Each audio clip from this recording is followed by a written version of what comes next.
Join me as we take a ride on board one of the oldest commuter trains in Australia. In this video, we'll take a ride on board V-Line's H-set carriages hauled by a V-Line N-class locomotive. We'll travel from Melbourne out to the large commuter town of Bacchus Marsh, around 50 kilometres west of Melbourne, on an afternoon peak hour service. We'll take a look around the inside of the train and its features and admire the view as we travel out to Melbourne's peri-urban fringe.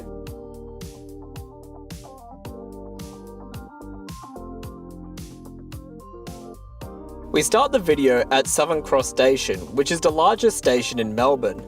A bustling station, Southern Cross serves as Melbourne's regional railway hub, serving V-Line trains to regional Victoria, as well as interstate train services to Adelaide and Sydney. Today, we'll be taking the 6:04 PM service to Melton and Bacchus Marsh, which will depart from platform 4B. Let's make our way down to the platform. As we descend, we catch a glimpse of some of V-Line's H-set carriages, which are the same type of train we'll be travelling on today. These carriages will be heading down to Geelong, hauled by N-class locomotive N471. Further up the platform, we find our carriages, which will take us to Bacchus Marsh. The H-type carriages have their origins from the Harris electric multiple units, which saw 436 carriages built between 1956 and 1971. Between 1983 and 1992, 59 carriages were rebuilt as locomotive-hauled carriages to be used on interurban regional rail services. Several carriages were converted from 1956-built carriages, meaning that these trains are nudging on 70 years old, making them the oldest commuter train in Australia. On platform 3, we catch a glimpse of some N-set carriages being shunted into position. N-sets are the other type of locomotive-hauled rolling stock used by V-Line and are generally used on longer distance intercity services. They have features such as first-class seating and a buffet. After a little while, locomotive N455 couples up to our train. The N-class locomotive are the only type of locomotive used by V-Line for its locomotive-hauled passenger services. 25 of these units were built by Clyde Engineering between 1985 and 1987. The N-class locomotives with the H-set carriages have a top speed of 115 km per hour. Around 10 minutes before departure, boarding commences. There is no reserved seating on this service, so we're free to pick and choose which seat we like. I think we'll take this seat here. I must say, they did a great job in the 1980s rebuilding this train, as for the most part you really couldn't tell that you're travelling on board a carriage that is approaching 70 years old. As part of the rebuild, all carriages received new interiors with new seats in a 3x2 layout, new ceiling and wall panels, carpeted floors, and air conditioning. Most carriages will feature a drinking fountain, luggage shelves, and a toilet depending on their configuration. Owing to their intended purpose for shorter distance interurban services, there's no overhead luggage racks. Before we depart though, I will get it off my chest, but I haven't been particularly fond of travelling on these carriages in the past. I used to travel on these for the nearly 3-hour journey between Melbourne and Shepparton, and I often found these carriages to be relatively noisy. Of particular note was an annoying creaking and screeching sound that in some instances was so bad that it gave me a headache, which is certainly not what you want when you're trying to relax on a train journey. It made me wish I had driven instead. Anyway, before we depart, let's take a look at our seat. Seeing that there's not many other passengers, I had plenty of space to stretch out my legs. The seats themselves are large and give the impression of comfort, and I'm happy to report that they certainly are, with good levels of padding on the base and the back. However, in one telltale sign of this train's vintage, the window alignment with the seats isn't great. Depending on where you sit, you can find yourself staring at a blank wall. The windows themselves are quite small. While the window ledge is large enough to rest your elbow on, the window line is quite high, so it may not be suitable for all people. Our departure from Southern Cross is slightly delayed as we await the departure of the train to Albury, which is timetabled to depart 2 minutes ahead of us. Shortly after though, we depart Southern Cross for the timetabled 1 hour and 4-minute journey to Bacchus Marsh. Customers want to go welcome aboard your 6:04 service to Melton and Bacchus Marsh. This is a limited express service. After 2 suburban pickup stops at Footscray and Sunshine, this train will stop at Ardeer, Caroline Springs, Meadowbank, Melton and Bacchus Marsh. Customers, please be advised that you must have a valid ticket or an ID card that's touched on and have sufficient funds to cover your journey. Due to government health and safety regulations, smoking and the consumption of alcohol is strictly prohibited at all V-Line services throughout the state of Victoria. For your convenience, we do have toilets in both carriages of this train, also water dispensers and waste bins at multiple points on this train. Please feel free to use this facility. Customers, it is unsafe to pass between the carriages as the train's moving. Please refrain from going from one carriage to the other while the train is moving. Thank you.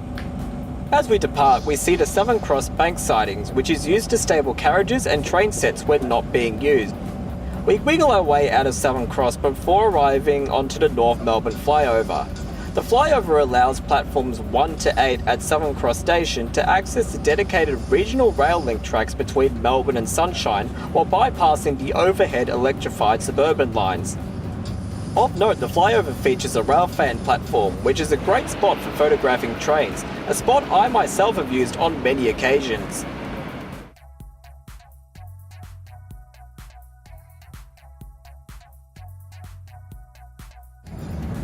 After snaking our way through Spion Coupe, we arrive onto the regional rail link tracks and make our charge towards our next stop.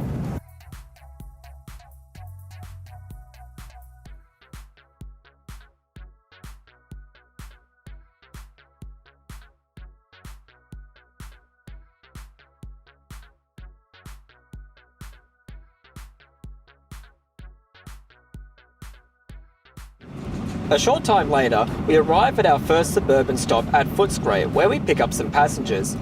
Footscray is a major rail hub in Melbourne's inner west that serves as a junction for the Sunbury, Werribee and Williamstown lines. From 2025, it will serve as an interchange station for Sunbury line services that will use the Metro Rail Tunnel. After a short stop, we depart and charge towards our next suburban pickup point.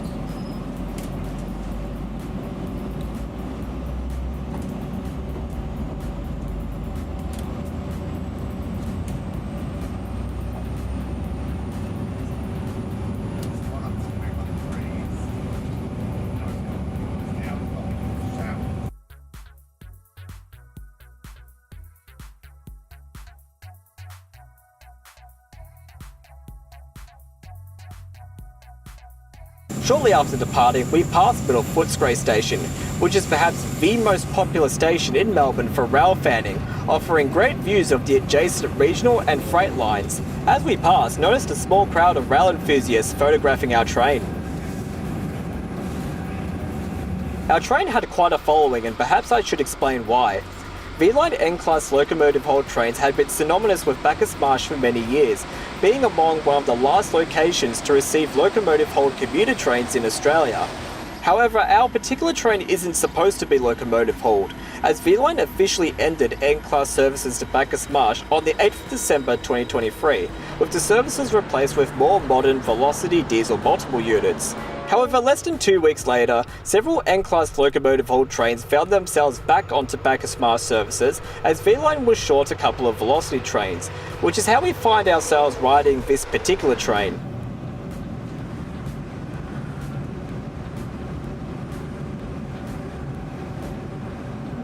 Not long after, we arrive at our last suburban calling point at Sunshine, which is another busy station in Melbourne's west. It's the junction where the Ballarat and Geelong regional rail lines split from the lines to Sunbury and Bendigo. It will also be the future junction for the rail line to Melbourne Airport, when it's eventually built.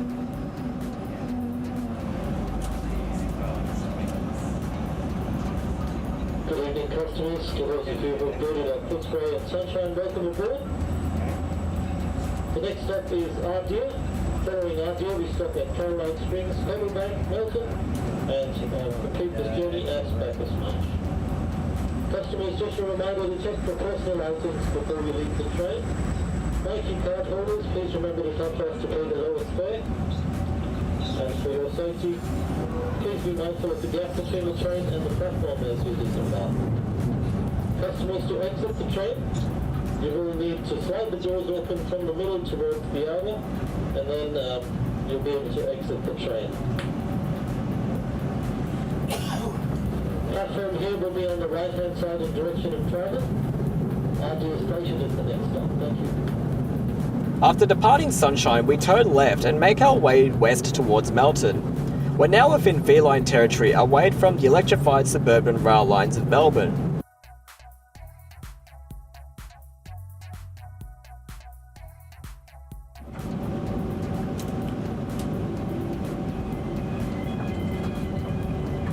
Not long after, we arrive at our first drop-off point at Ardea, a small station nestled in the middle of a suburban housing area.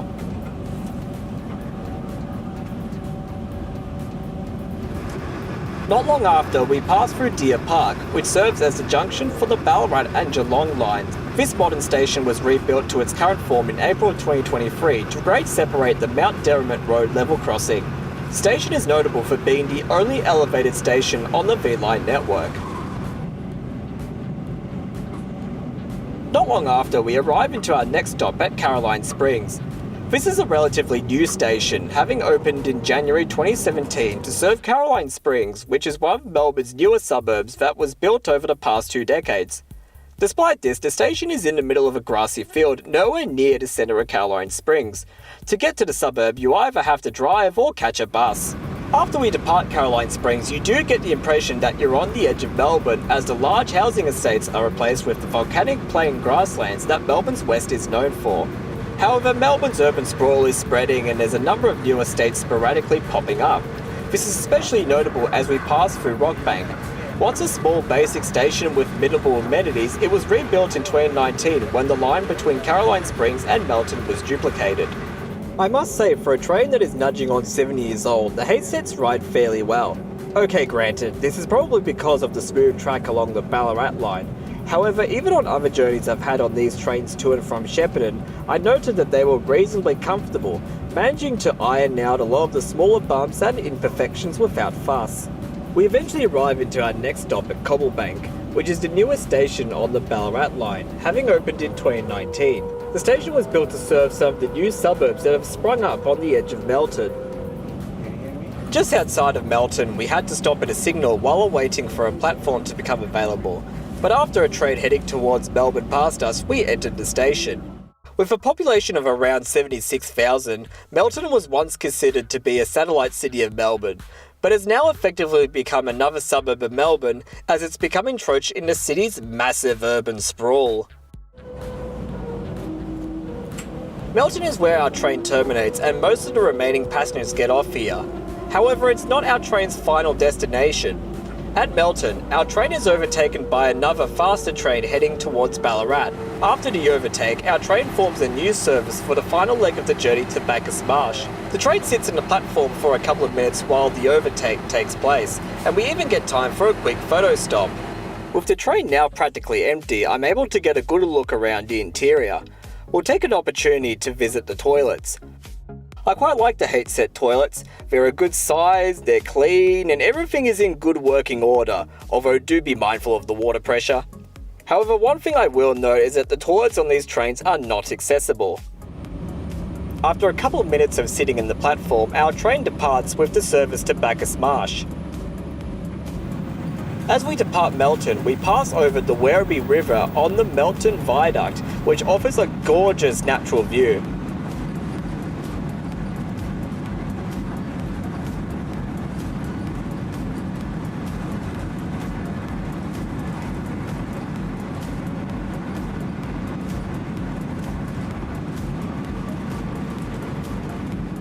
Our train did slow down at Parwin Loop to enable a Melbourne-bound train to pass us, but as soon as that was done, we continued on our way. As we descend into Bacchus Marsh, we see some farms as we weave through the Bull Farm curves. Overall, I had a relatively pleasant journey on the heat-set. Despite being 70 years old, they're still quite comfortable on the shorter distance interurban services they're being used for. However, at the end of the day, these are 70-year-old trains. They're not the most accessible trains around, and when it comes to overall performance, passenger amenity and safety, I feel as though they are outclassed by the more modern Velocity units. I'm pleased to report that despite my previous experiences on the heat-set, this particular train was relatively quiet. There was none of the annoying creaking and squeaking I had long dreaded, so no headaches for me this time around. We arrive into Bacchus Marsh around 7 minutes behind schedule. As I exit the train, notice that I have to pull open the doors manually.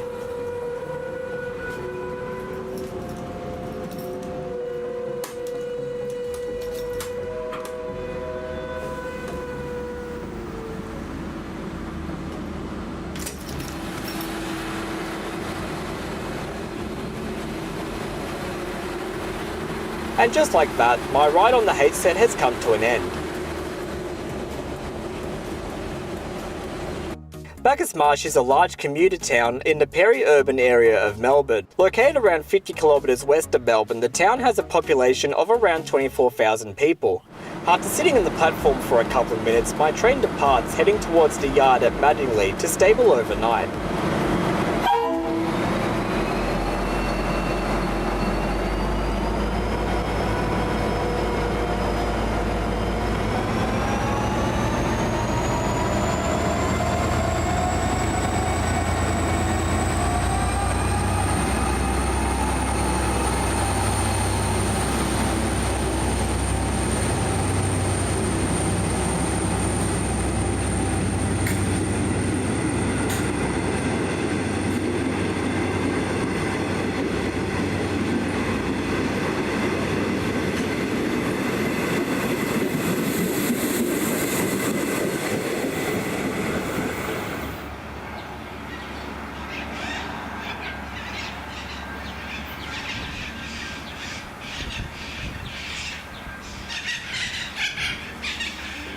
This journey will likely be my last ever journey on board the H-set in revenue service.